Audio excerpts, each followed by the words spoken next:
There is a podcast about an island in the North Atlantic where people have been looking for an incredible treasure for more than 200 years.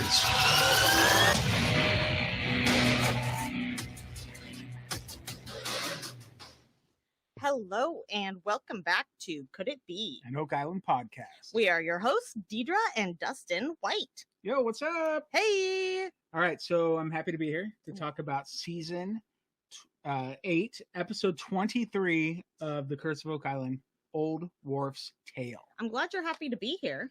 Are you not? I am. I'm good. just, I always assume you're happy to be here, but So happy together. yeah, that one. How's the weather? It's all right. Well, it kind of a little cloudy. rains It's and it cloudy kind of out. doesn't, all that good stuff. Kind of like it's starting to rain a lot on Oak Island. Is it? Yeah, because it's like coming to the end of the It's season. the rainy season. I on know. Oak Island. And they have to like go to the research center to get out of the rain. It's a little sad because that means we know it's coming to an end. Matter of fact, the finale is coming up. A week 2 from weeks? tomorrow. Yeah, sorry, 2 episodes, I guess, is episodes. really what I mean. Yes. So, I mean, it's down to the nitty gritty on Oak Island. Yeah, Last little finds they're going to make for a while. But not really. it's sad. Because the season takes place during the off season of we watch it unfold while they're already off. They've already been finished. Well, naturally, yes. And so once our season ends, that's actually when they go back to work. So it's actually a happy thing. That's true. And it's totally fine. Okay. I concur with that statement. Is that okay? Yeah. Okay. Well, this episode, Mm-hmm. we had some swampage. We spent a little bit of time over at Samuel Ball's lot 25 and The money pit. No, not the money pit. I was going to say mega we bin. spent time like on his land and on his shore. Oh, yes. Like double duty, yo. No mega bin? No mega bin, No latrine? no latrine. They do mention the uplands once. Good to know, Yeah. I think. Yeah, Well, they mentioned an upland, like they talk about the road curving toward the upland. The curving stone upland. pathway or the Mhm. stone road or whatever the heck they want to call it. Maybe they're two different things, aren't they? There's like the stone road, Mhm. and then the pathway is what's following the eastern side of the swamp, right? Yeah, but it's connected to like the part that crosses that eastern edge of the swamp. I think nobody's just willing to say road, path.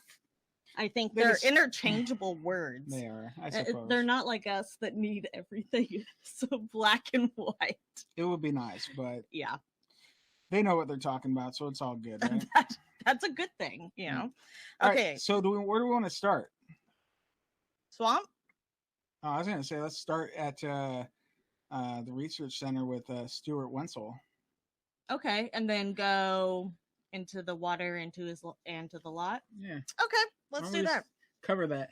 I don't know that there's like a ton to talk about with it because a lot of it was quiet time with Tony diving, Well, so, he wasn't quite quiet when I know, but there was extended periods of quietness because when you're diving and there's suspenseful music going on, but Dun, dun. other than that, there's not a lot of chatter, and so it's like not as much to relay or to discuss between us of what they discussed because they didn't discuss very much. Roger. Okay. All right. So the research center, right? Yeah. So at the research center, we have. Wait a second. We have Stuart Wenzel. He is an old colleague of Dan Blankenship. He worked for Dan on the island. Him and his brother. Many moons ago. Okay. Yeah, he and his brother. So in the research center, we had Stuart, we had Rick, Charles, Alex, David, and Tony. Yeah, just having a grand old Motley time. crew. A motley crew. Yeah, and so it talks about how how he worked for Dave Blankenship, like what? Dan Blankenship. Sorry, Dan. Did I say Dave Blankenship? I mean, there's a few, there's a lot of D's and a lot of Blankenships. I bet you worked with Dave Blankenship. Probably. So they worked with him, many decades ago. And Dan would have him and his brother come up on the weekends. And one of the funny things was Stuart was like, Yeah, and the first thing we'd hear anytime we come to the island is just that laugh. Yeah, we all know what it is. I don't know what Dan Blankenship's laugh sounded like, but it must have left an impression. He laughed on the show. We would hear like, yeah, right? but I mean, it was very full of joy. I guess all laughs are, but his had a very particular like sound. Very particular sound, yeah. So, yeah, it was just really, really cool, and it's fun to see him back on the island because he had, I guess, it's alluded to that he had spent a lot of time there, so pretty cool. So, in a little side interview, Rick says that he met Stewart the first year that he was on the island, and he had told him about these wharfs off of Samuel Ball's lots, around the lot 25 area. And Rick seems more interested now that they have found a British naval button at the Ball Foundation, something we haven't talked about yet. Oh, we will. I skipped to the end of the episode, but yeah, we will get to that. And Rick says that they go on. He goes on to say that they need to remember to follow up on local knowledge and stuff that they're not really privy to. So, good stuff. Yeah, there's, and that's kind of one of these things with having this COVID season, right? They've been able to dive into, no pun intended there, but now pun intended, to dive into these things. But also being able to think back to when they first got started, and everybody kind of locally has their little tale about Oak Island, it seems like, and people have heard different things over the decades and centuries too. So, and instead of bringing people in from all over the world, focusing on maybe some more of the local lore, or which could turn out to be fact, could really bear some fruits here. You could, yeah, and like they have, so like local legends. People may have heard different stories. Yeah. And what if there's a little kernel of truth in one that a lot of people don't know, or they just cast aside? So it's good to take a second, third look at these things sometimes and really dig in. Well, it's like folklores and such. Usually they are created from some type of truth, whether it be a small snippet or whatever, right? So it's just, I think it's real. And the fact of the matter is that Stewart saw these rocks himself. Yeah. Too. It's not like it's something he just heard was there. Decades ago, he saw them with his own eyes. And his snorkel. And his snorkel, yeah. Yeah, he was snorkeling just off the Ball lots, and he saw that, he was sure that Ball had two wharfs at some point, or at least they were off of his property area. And the goal of this meeting, if you will, is to take his knowledge and, looks like Alex has paint up on the iPad or whatever, and he's like circling where they're going to dive. It makes sense that those 2 points that come out, like as soon as you say, I'm like, oh, of course the wharfs are there, right? It makes sense. Look at the way the rocks jet out. Yep. And he circles them on in there in paint, and Tony's like, yeah, let's dive him. He really wants to get out there and get going. And he sure does. And that's the whole goal, is to, put together a dive and really follow up on these things. Yeah, so that's what they do with Stewart. They take him out to the Oak Island Resort Marina. We had David. The next day. Yeah, David Fernetti was there with Alex, and they hung out in the boat with Stewart, and Tony did some diving. But before he got into the water, Tony said that he needed to head down to where the freshwater pond is off of Oak Island. And Tony said that he needed to locate the old cribbing for the wharf. Because that's what Stewart said that was down there. And Stewart said it was about 8 feet wide on one of the wharfs. So, Tony goes on to tell them that he will be trying to locate this structure visually, and he has a metal detector in hopes of finding possible metal fasteners or cribbing spikes. So, they load him up like Tony's ready to dive, right? Loading up. He's like, okay. And it's getting cold, so of course he's probably got it looks like his dry suit, so he's got a little little puff going on. And then he grabs a metal detector, and then there's like 4 cameras on him, like these different GoPros. I'm like, geez, Tony, you're gonna sink right to the bottom. I only saw one. Oh, I know it looked like there was one on his arm because they film over the metal detector, right? Mm-hmm. There was one on his head. That's the one I saw. And then who knows? There could have been one on his shoulder or wherever. They didn't want to miss what Tony was seeing. Alex was really bummed to not be diving, though. He was quite anxious. Well, maybe next time, Alex. Maybe next time. Yeah, sorry, you gotta run the comms, man. Mm-hmm. So he's not getting any hits with this metal detector as we're going to the first target, which is the smaller of the 2 wharfs. Yeah. And this is the one that Stuart said is about 8 feet wide. And it seems like, okay, come on. Are you getting anything? Are you getting anything? Hello? And over. And hey, Tony, over. You getting anything? Over. Tony's like, let me look, man. But eventually, he freaks out a bit. He finds it. There it is. Confirmed. Ark of the Covenant. Done. Oh, no, maybe not. It could have been the wharf that brought the ark in, though. Could it be? Could it? I mean, for all we know, Noah's Ark was hooked up to it. Probably not. It probably came through the swamp. Yeah, that's true. So he finds the cribbing stones, like the wood cribbing is long gone. Bye-bye. But it definitely looks like the ballast stones or whatever they filled it with, the work stones were still there. Mm-hmm. Well, stones aren't going to get washed away so easy over the years, so that makes sense. Yep. So one location, we're able to put a pin in it. I'm sure they told Steve to go swim and put a pin in it. Oh, I'm sure. Why wouldn't they? He would just walk out there in his rubber boots. Hey guys, I'll grab my GPS. I'll get my GPS. So yay, everybody's excited, and Steve Stuart's thinking like, no, I knew they were there. Yeah. Was Steve even in this episode? I don't know. I don't think he was. I don't think he was. I bet you he was. Day off. Maybe day off. He's probably napping in the research center. Maybe he wasn't feeling good. Like his own little bunk. Imagine there's bunk beds in the back. Well, do you think he or Doug has top bunk then? He probably has top bunk, huh? Yeah, because he wouldn't really have to climb the ladder. No, he just hop up there. Yeah, he just like throw his leg up and he's done. And then his, like, because if they're like short a little bit, he can just let his legs hang off the end. Oh, man. Whew. Anyways. So then Tony tells them he's going over to the second target, right? He's trying to find whatever this second one is. And it takes a little bit, but is it David? He observes that, he's quite a bit offshore, like 7,500 feet. That's huge. That would be quite huge. Yeah, it's a third of a football field, right? Mm-hmm. Ish.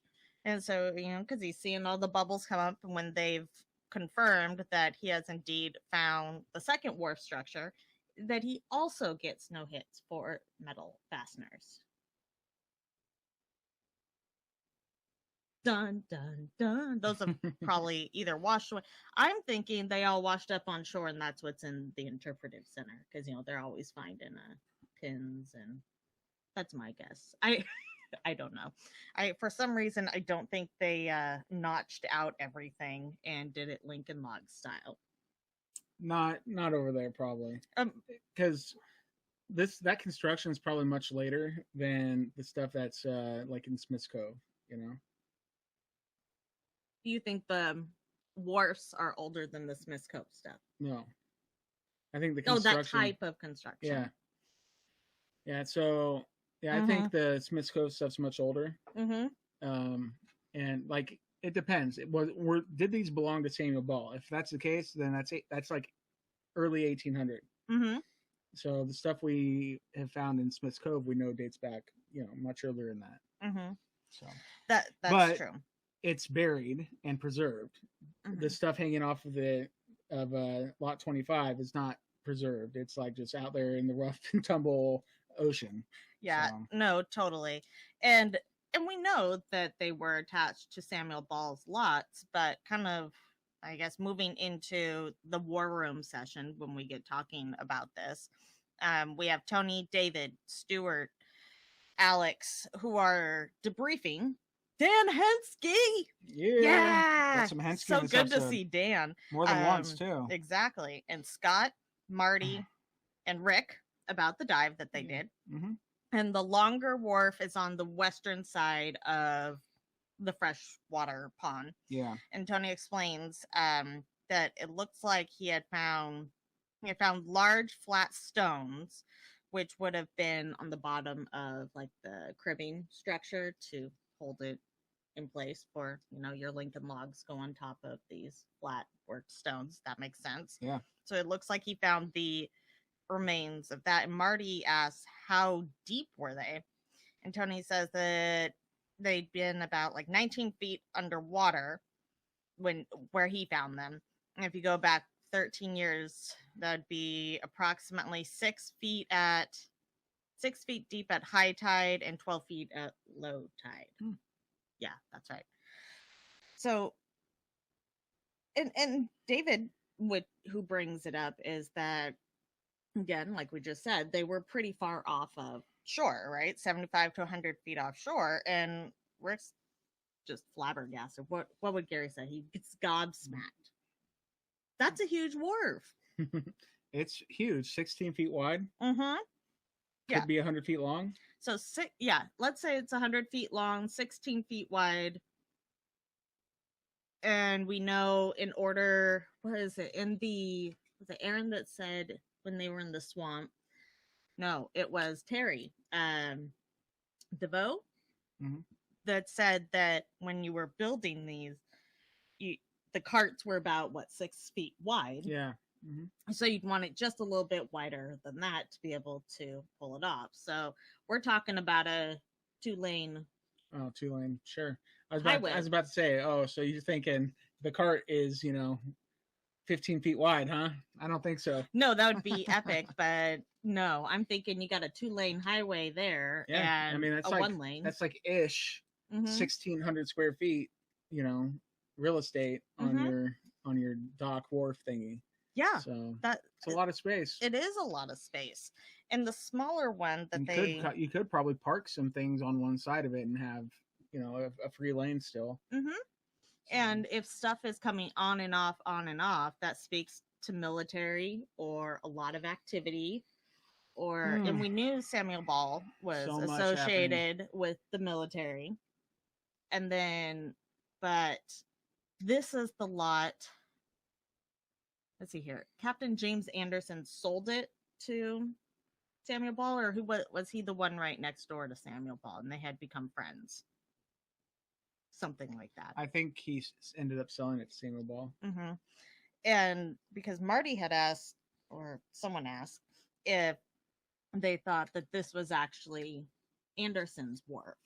So if he had sold it to Samuel Ball, to me that would make sense that Captain Anderson would have more people, right, to potentially help him build a wharf, as a pirate, yo ho, and you go and sell it to Ball. Something very appealing about that piece of property is what? You have this really nice wharf. Yeah. Maybe it helps you. Stuart goes on to say that it is a great Dan goes on to say that it's a really great location for any type of marine activity, right? So if Samuel Ball's seeing all this activity come in and out, why not be able to take advantage of it as a smart businessman? I get a feeling he's also probably made plenty of acquaintances in which, I don't know, I feel like he probably networked well, and having a good wharf would be good for that. It would definitely be good for that. Yeah. So let's see here. What else am I missing from that whole dive and the recap? Alex mentions, which I thought was really interesting, that something of this size would not have been made for like a one-time transfer. Looks like 1798 is when James Anderson sold Lot 26 to Samuel Ball. Okay. Okay.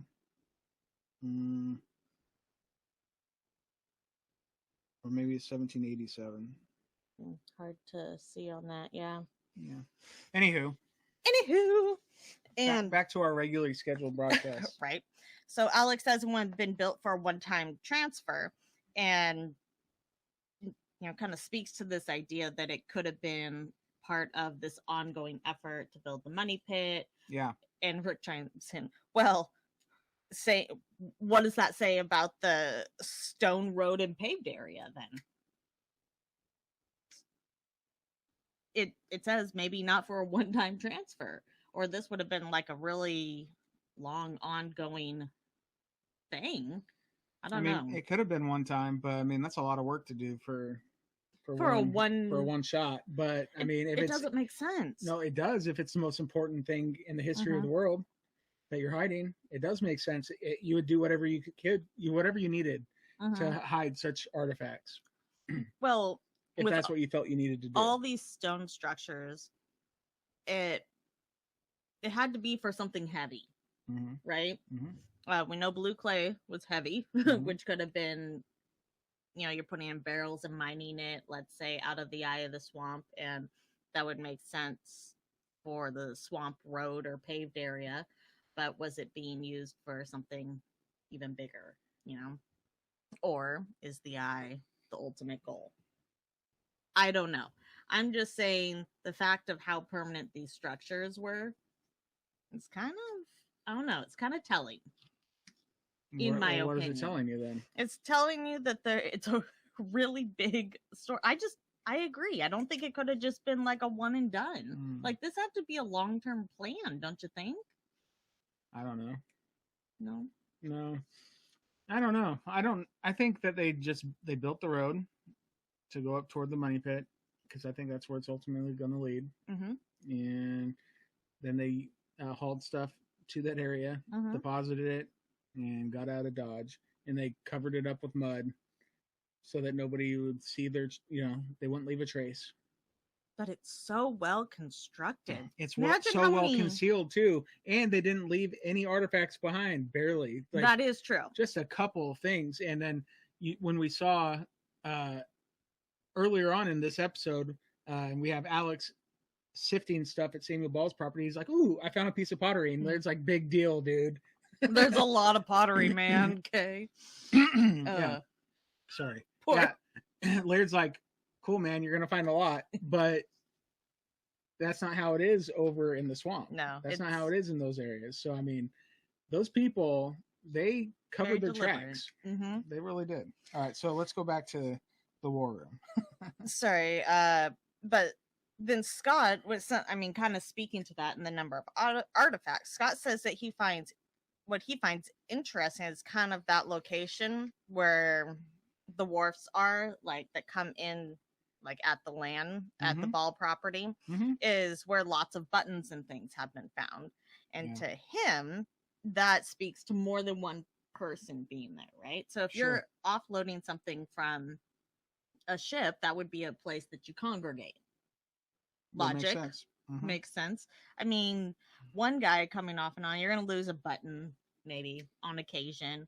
Sure. But you'd have to, if there's several people, there's probably plenty of buttons being lost, and you have to account for ones that would probably get washed out to sea. Yep. For that many to be left and artifacts to be left and not get washed out to sea, that's a decent amount of activity. It is. Military or not. All right, so then we had Hensky. Good old Dan. What do you have to say? Just kind of what I had mentioned earlier is that he had mentioned that it would be a good base for seafaring people. And it's pretty obvious that the British were here. I mean, Samuel Ball. Yeah. Right?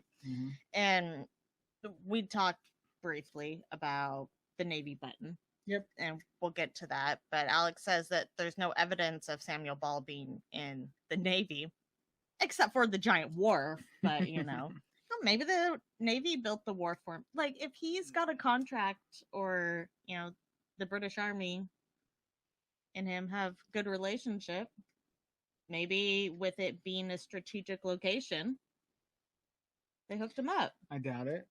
That was worth a shot. I mean, why would the Navy suddenly just want to help a guy out? Maybe because he's got a little cash money. I mean, if he's paying him, that's a different story. Maybe to give them cabbages. Sure. All right, so Rick kind of concludes the war room meeting by saying that it's crazy to think that they may not have been able to hear this, or to for this, like, to actually, what? You're gonna need to read that part because you probably can't read what I said. This is your notes, and there's like, I think there's a typo there. Go for it. What are you talking about? This one with Rick?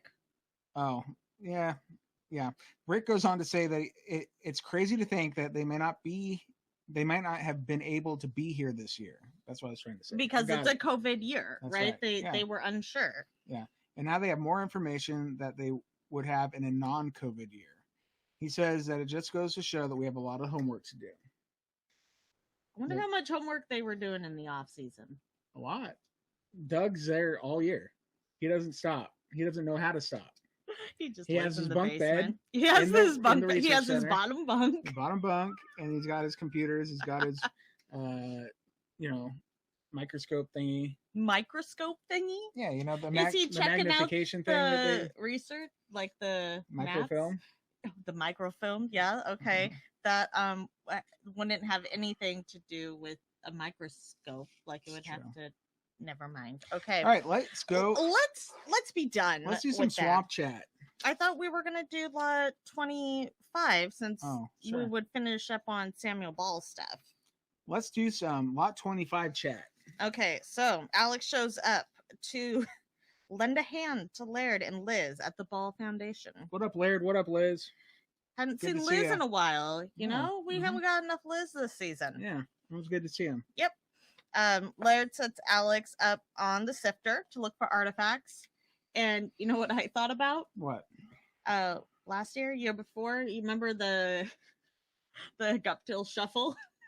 And he was we had like a whole meme about it, and he was sifting. Yeah. I want to do a side by side of who did it better. Because now this is the Lagina shuffle. Who sifted it best? Yeah, who sifted it best? I don't know. I think Alex, because he found more stuff. Yeah, well, Laird or not, Steve probably found some rocks, so that's what he does. He's good at finding rocks. He's really good at it. All right, so Alex is excited to see that piece of pottery that we mentioned earlier on, and Laird's like, meh. Good for you, bro. We've got bags of this. They've got as much pottery as they do charcoal. Yeah. So but it's still an exciting thing to find, nonetheless. Alex tells Laird why he sees why they need somebody to sift, and that he could basically be here all day doing this because it's like he keeps finding so much, right? Yeah.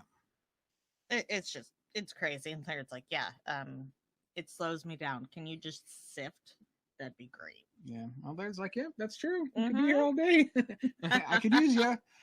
Yeah, and so in a little side interview, Marty says that he's impressed with the patience of the archaeologists, and and that they have to all of the patience they have to unearth what they do with just a trowel. And he's quite interested in what's going on with the Ball Foundation because they've been over there for quite some time, and he wants to see it. Yeah, we get a nice shot overhead of all the work that they've done. It's impressive. Yeah. We don't get to see all of the angles and stuff like last year or the year before when they do go to the Ball Foundation. So maybe some of that was already partially exposed. Maybe. And, but I mean, it looks like they've done a lot. And they have, I'm sure, but like they may have already, a bunch of that may have been partially exposed already. Kind of like the, I'm sure it was McGinnis Foundation. Yeah. I mean, a lot of that was already exposed, but we only saw one little bit that made it look like it was just like, Yeah, no, I get what you mean, but this is the first time they've really had permits to get into these different locations. For sure. So I would assume it would have all happened within that year. All right. So yeah, so Alex makes another find, and he asks Laird to come over and take a look. Of course, it was right when Laird had just sat back down. Poor Laird. He was like, "Oh, I just sat down." Come on, kid. Yeah, so Alex had found what he thinks could be a coin, and it was a big moment. Mm-hmm. And I'm thinking to myself, Laird probably knows exactly what that is, but he's not going to be the negative Nevin right off the bat. He wants to let someone else do it. Yeah. But he hands it to Laird for his opinion. Laird says it's heavy enough to be a coin, and Alex noted that there was a pattern on the coin, and it seemed to be a little off center, and Laird concurred. Yeah, they're both pretty excited, thinking it could be something.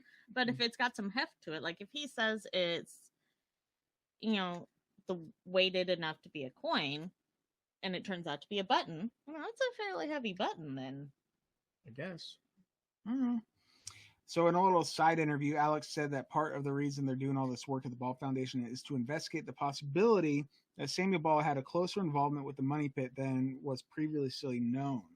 So they can date the coin to the time periods, as if they can date the coin to the other time periods of the other finds that they're making, then that's it. That's their connection. So he's pretty jazzed. Yeah, he's very jazzed. Yeah, Laird says, let's bag it, tag it, get it over to the research center and see what they can find, right? And, yep. No, I was just going to say, Alex tells Laird, I'm going to find some more for you. Yep. He's like, okay. It's like, you do that, bro. You do that. I wonder how many more buttons he came up with. All the buttons. All the buttons.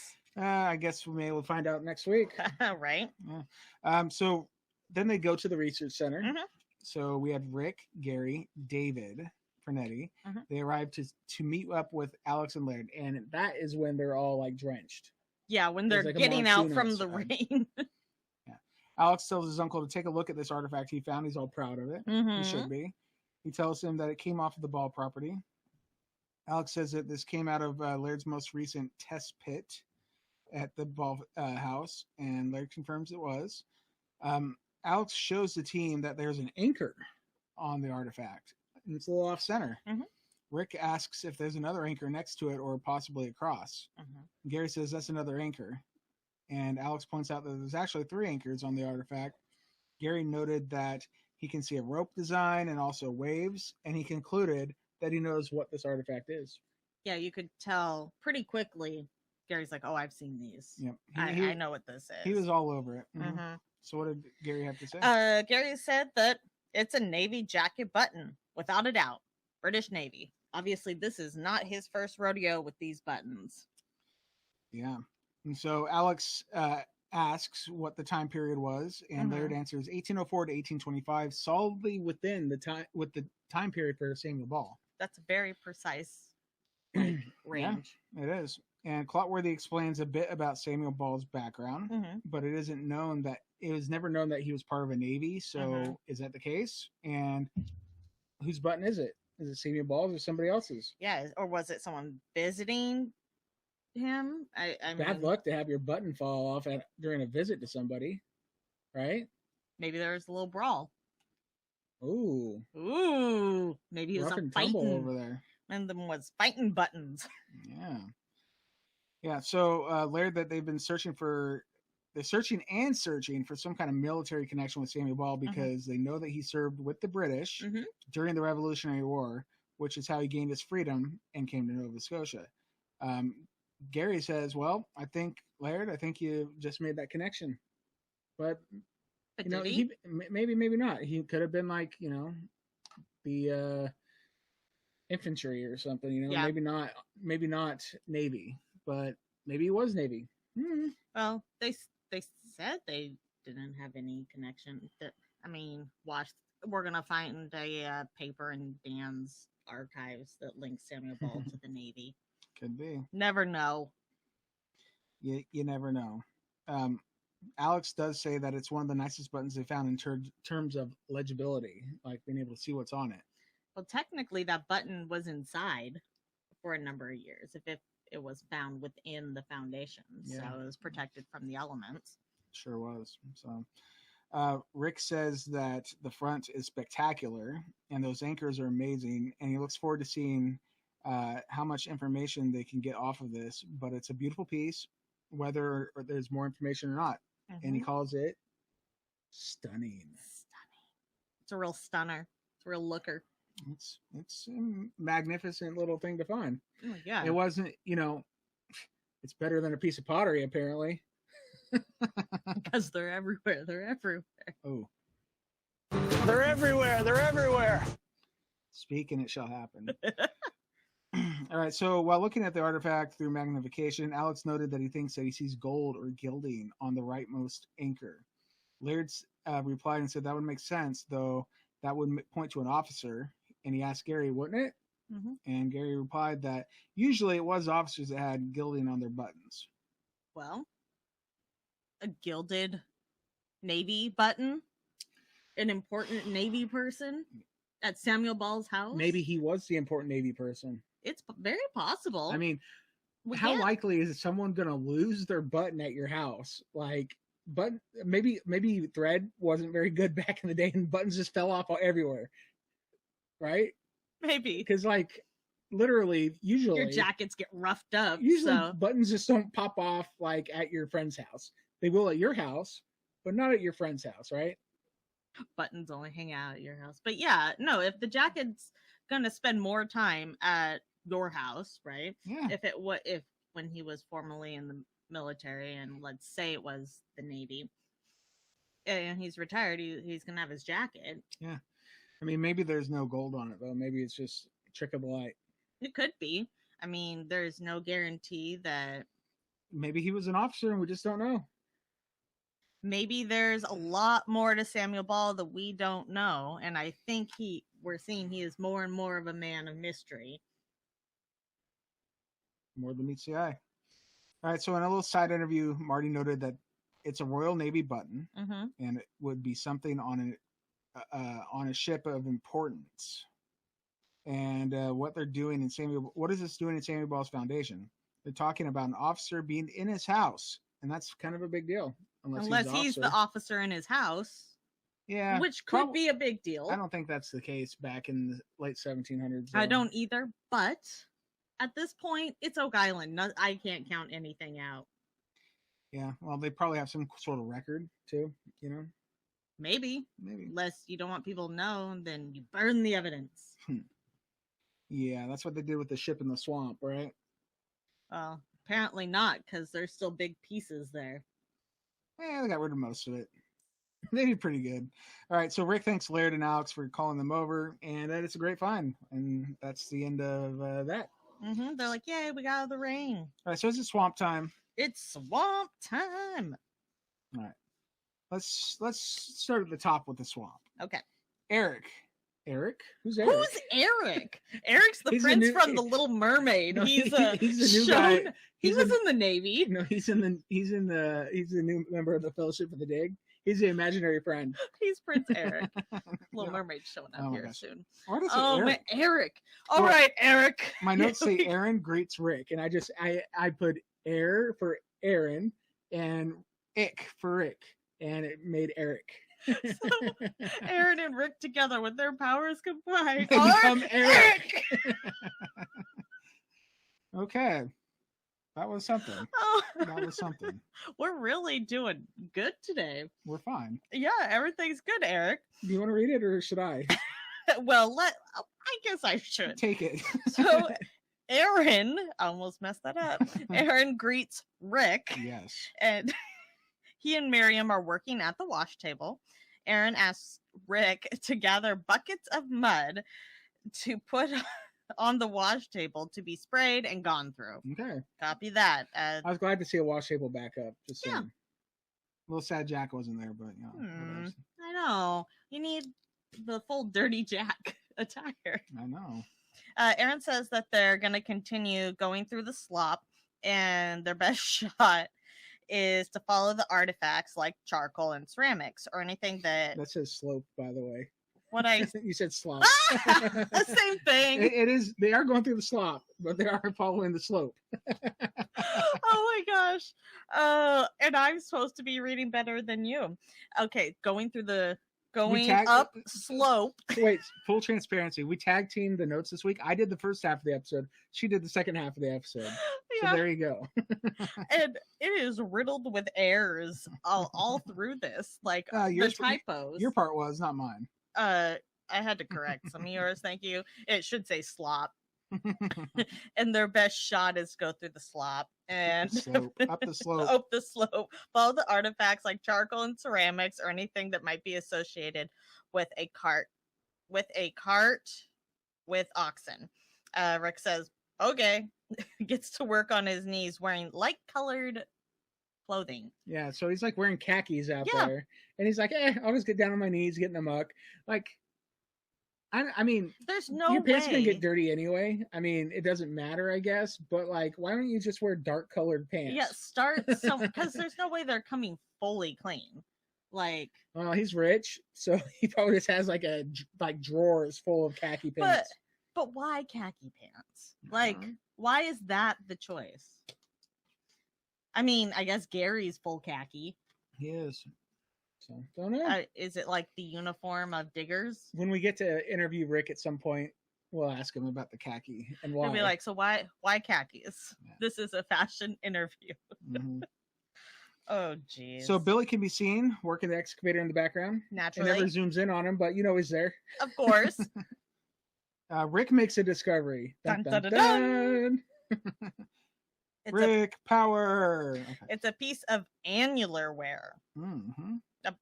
Annular ware pottery, according to Aaron, who says that it comes during the early 1750s. So it's still pre-searcher. That's good. You didn't have to look it to find out either. That's good. Yeah. Pre-searcher is always good. When, Rick or Marty said that he didn't think they would ever find anything pre-searcher. So it's just another piece of the puzzle, literally. Okay, so in a side interview, Marty says that the pottery adds to the mountains of data that this road is very old and can't be any younger than the turn of the 1700s to the 1800s. I concur, Marty. But that's like the end of 1700s, early 1800s. I mean, 1795 is when the money pit was discovered. So I don't like the sound of 1800s in there. But, I mean, he's being realistic.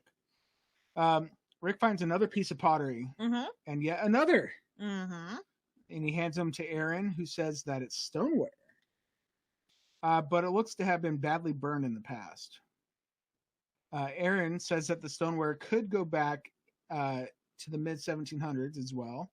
And he puts the pieces together and they fit perfectly. Literally, Aaron putting together the pieces of the Oak Island puzzle on film. Like, you don't see that every day. Like a glove. Yeah, it's perfect. So, like, literally, Aaron is the guy that's putting together the 1,000-piece Oak Island puzzle by himself because I saw him do it. I saw him He's do like, it. watch this. I'm going to solve it. Yeah. All right, so Aaron tells Rick that he's found that he'll find more answers if he goes just one more inch that way. And Rick laughs and asks Aaron if that's what he always tells himself in the field. And Aaron laughs and Rick proceeds to...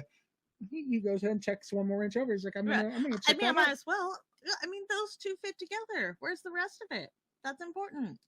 And this is all towards the north end of the road. Like, yeah, they're above the swamp eye. Yeah, it's eye of the swamp. All right, That's so crazy. do you want to talk about Carmen Lake, or should that be at the very end?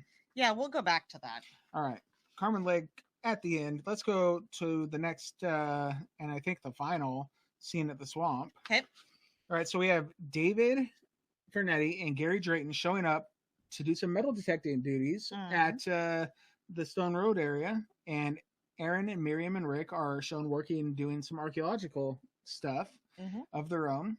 Gary asks Aaron if it's fine if they go ahead and do some metal detecting, and he and David would like to do so. And Aaron agrees to let him at it. So go for it, dudes.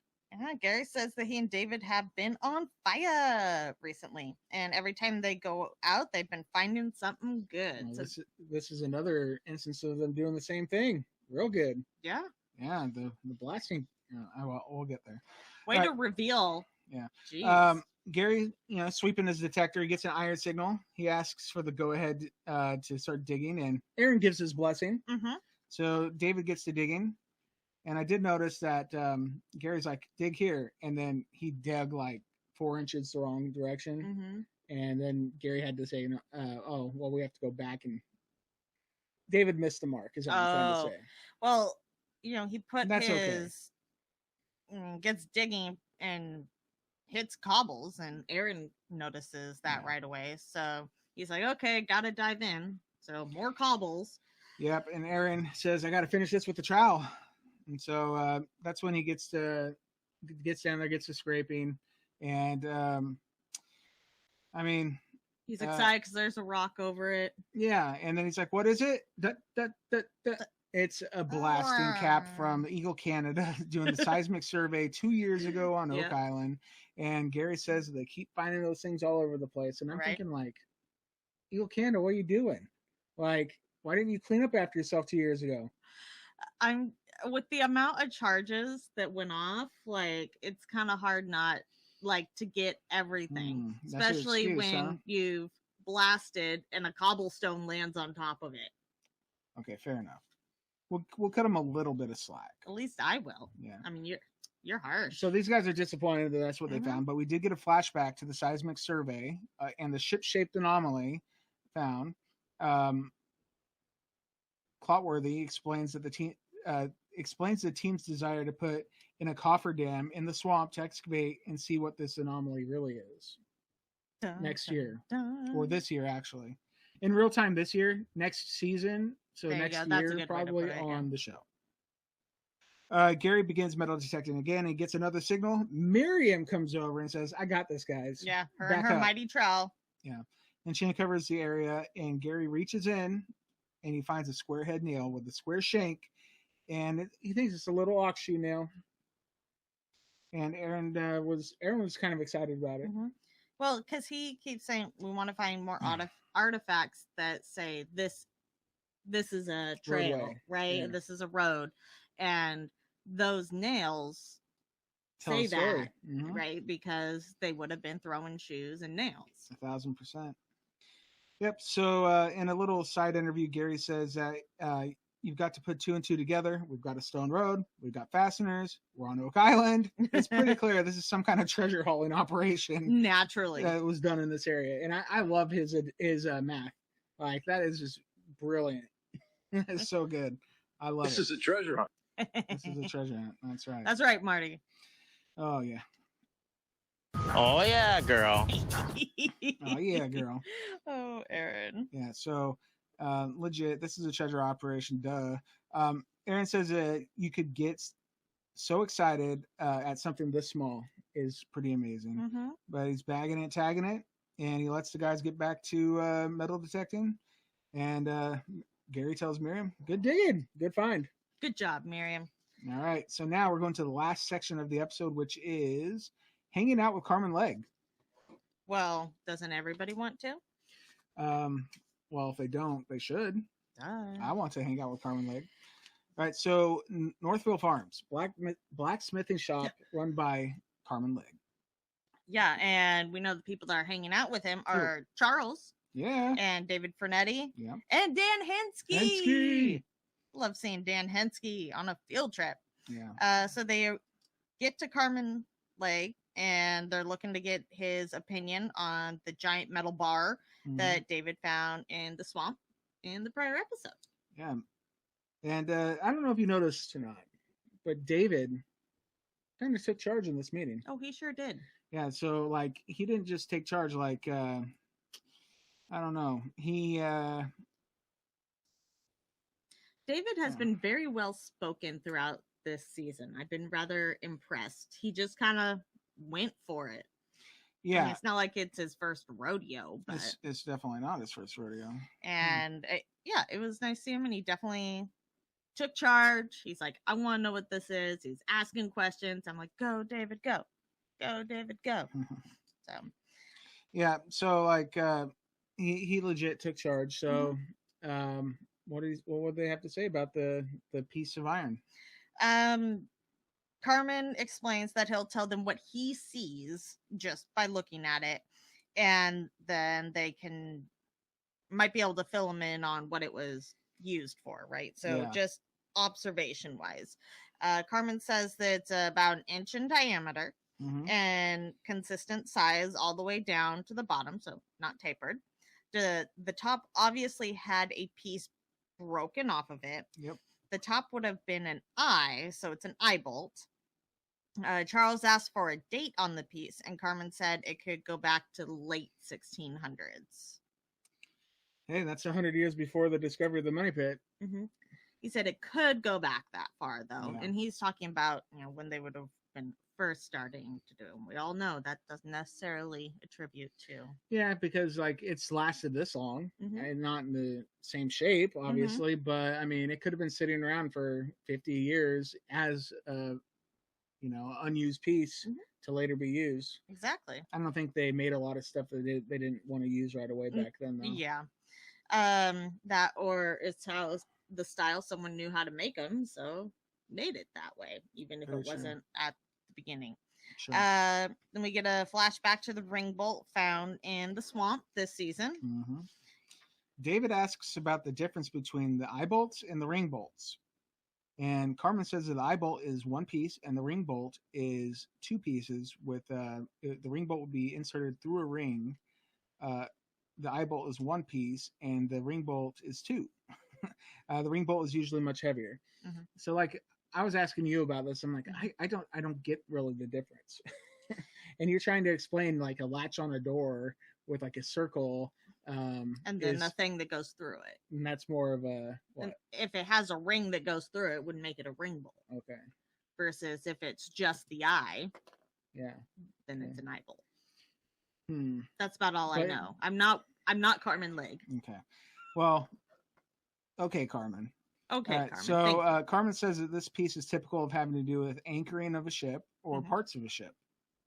David says that the ships are certainly of interest on the island. So he thanks Carmen for his insight. Carmen wishes them a safe trip back to the island. And that's about it. And they tootle on out to get back to the island. Yeah, and it was a fun episode, though. It was. It was. But we have next time on The Curse of Oak Island. Oh, man. It's going to be another good one. What am I saying? It's always a good one, right? Like, okay, so Gary and Jack are metal detecting on the shore, and he pulls something up round and like gold colored. And Jack was with him? I'm sure it was Jack pulling it up. Nice. And in the research center, you hear Laird say, often the details are like really cryptic. And I'm thinking, what are you saying, Laird? Rick says the only people that would do that are the Templars. What? Say what? That's what I like to hear. I want some Templar relics that they smuggled into the New World. And then Gary says there's got to be more out there. So he's obviously ready to get out there and search for some and this episode's called Silver Lining, right? Yeah. Yeah. And this is the one. Hang on. So Rick is in the swamp and he's digging, hands and knees, naturally. And it looks like he pulls out like a giant ring, like a broken ring. Kind of reminds me of what they were saying looked like a wheel bearing or something before. But to me, it looked kind of gold colored. Maybe it was like a ring that would fit like Andre the Giant. Maybe. Because like there's tales that you could fit a silver dollar through his ring. And it was bigger than that. Well, I don't know how many people are bigger than Andre the Giant, so maybe there's a different explanation for it. Yeah, it's not a ring. I'm saying like a circle. Looks like a big circle. Well, you said ring. Oh. Yeah, a circly I watched this preview, but I didn't pay super close attention to it. Well, I did. Okay, good. And we'll have to talk about it when we do our pregame. Yes. And when we watch the videos and yeah, well, that's my chance to take a good look at the preview. So we'll do that tonight. Yep. Tomorrow night. That's because not tonight. Yeah, tonight's Oak Island Trivia. That's right. And And then we get a shot of Dr. Spooner, who looks to be that he's at C1 collecting water samples. Mm-hmm. Hensky is there, and so is Craig, and it looks like maybe a couple of his students. Yeah. And appears, when he gets results back, that there's spikes of silver traces in it. So there's, reason to believe that silver could be down there. Maybe.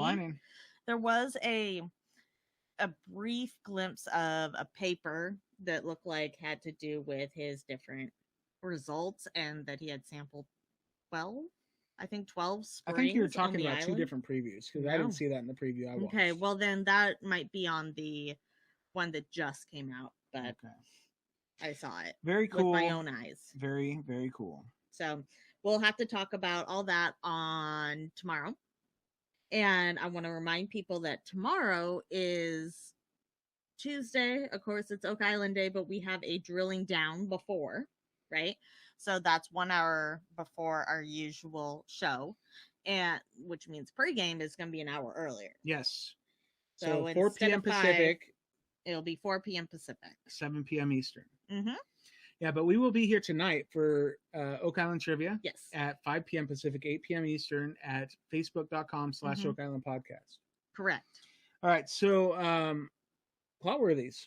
Let's do it. So, what Clotworthy moment is the champ from last week? All right. Do we have one? Of course we do. Oh, yeah. Because you posted it. Woohoo! You posted it. I did it right. Yay. Okay, right. The winner is... A metal hinge found in the stone foundation of Samuel Ball's home. A metal hinge? A hinge. Do you have that? Oh, you have the button. What do you got? Got a hinge. Got a hinge. All right, so good job to Laird and his hinge. Yes. You're the champs of the Clotworthy moment of the week. Laird's hinge won. All right. And then so we have 2 new Clotworthy moments for the week. Yes. Let's hear what they are. I'm excited. There was good ones this week. A burned eye bolt found in the swamp, dating back as far as the 17th century. Wow. Burned eye bolt. In the swamp. Found in the swamp. Swamp. All right, so eye bolt versus what? A button from a member of the British Navy, discovered in the foundation of Samuel Ball's former home. A button? From a member of the British Navy? Found in Samuel Ball's home? Could it be? Wow. Okay, so it's eye bolt versus button. Bolt versus button. Bolt versus button this week. B&B. Yeah, BVB. BVB. Yeah. All right, so if you want to participate and vote on this week's Clotworthy moment of the week, you would go to facebook.com/Oak Island Podcast. Find our groups tab, click on it, join our Could It Be an Oak Island Facebook group, and they'll be posted there today. I'm holding you to that. And then you can also vote for them on Twitter. Yeah, twitter.com/Oak Island Pod. Find us there, and you can vote. Vote. And there's a lot more, like, I don't know. We don't do a lot of interaction on Twitter. We probably should pick that up a little bit. Yeah, we should. That's unfortunate. We used to be pretty good about it. We used to be. But, I mean, I think Facebook's easier. Yeah, it's not always about the easy road. Sometimes it's about the darn stone road that goes everywhere. Everywhere? Everywhere. It's everywhere. All right, so right on. So we have Clotworthies. Like we said, go vote on them. Twitter, Facebook.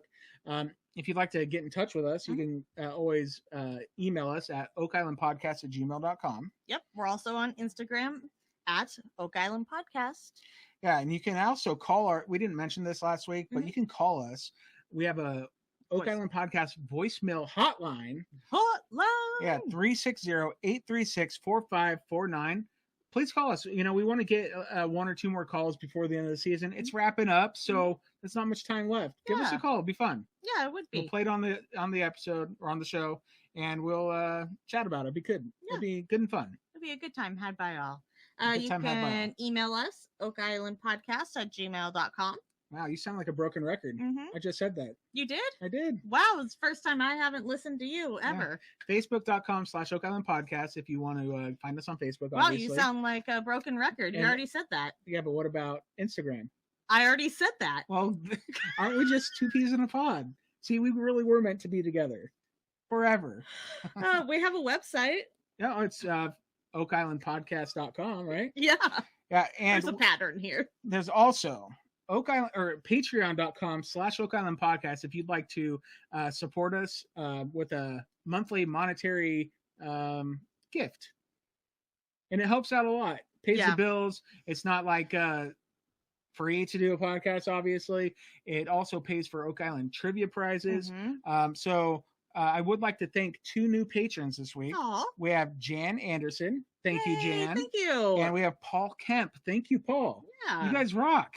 Thank you so much for following us over on Patreon. And we really, really appreciate it. Yeah, like it means a lot. Really means a lot. So thank you. If you would like to be cool like them, some of you probably are already cool because we have a few patrons, already, quite a few.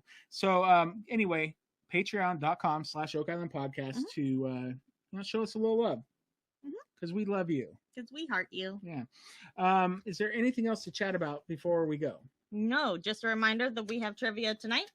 And there's one more thing. You put up a post on Facebook a few days ago asking for people's ideas of what we can do for trivia prizes. Correct. All right. So you want to explain that at all? Because is there anything more to it than that?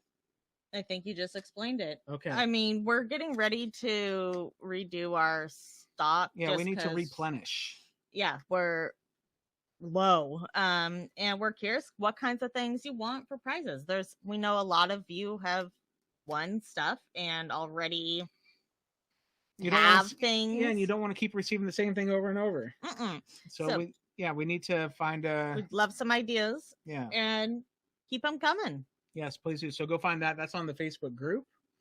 Yes. So the same place you could do your clot-worthy voting. Find that post. I'll bump it up today maybe. And then we can chat about what we can do about getting some different and more different kinds of fun Oak Island trivia prizes. Exactly. All right. So I think that's it. Yep. So until next time. Could it be?